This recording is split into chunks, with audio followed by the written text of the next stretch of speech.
हे ज्ञानी बाबा, है पवन पुत्र, आपके चरणों में मेरा कोटि कोटि प्रणाम। आज तक मैं आपका बहुत बड़ा फैन था, लेकिन आज से मैं आपका बहुत बड़ा भक्त हूँ। मुझे आशीर्वाद दे। बहुत मार मारा मर्दे उतना बड़का बड़का प्रवचन दिले बड़ा तू स्टेज शो पे, तो आज से हम तार फैन है ना, आज से हम तार भक्त है। भक्त भाई लोग पवन भैया इतना बड़का बड़का प्रवचन दिले बड़न कि आज से उनकर हम बहुत बड़का भक्त बन गइल बनी। हम अपन गुरु के अपने मुंह से कैसे बखान कर सकतानी, तो तू लोग उनकरे मुंह से सुना लोग। जर्सी गाय के दूध पिया 5 किलो, लेकिन भैया हो देसी गाय के दूध जौन आधा किलो एनर्जी दे दी ना।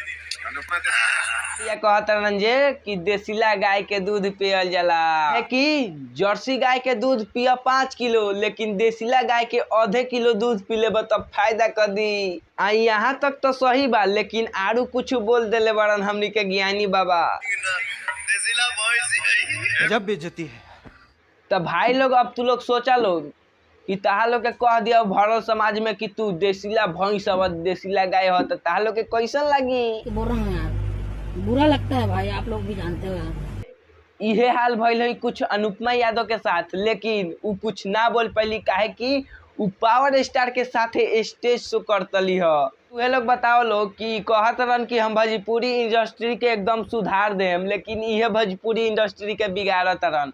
अब तुहे लोग मान लो कि उतना बड़का अथी सिंगर अनुपमा यादव के ही देसीला भैंस गाय बना देता रहन, अपने साढ़ बन जाता रहन, तो भोजपुरी इंडस्ट्री के नाम खराब होता कि ना?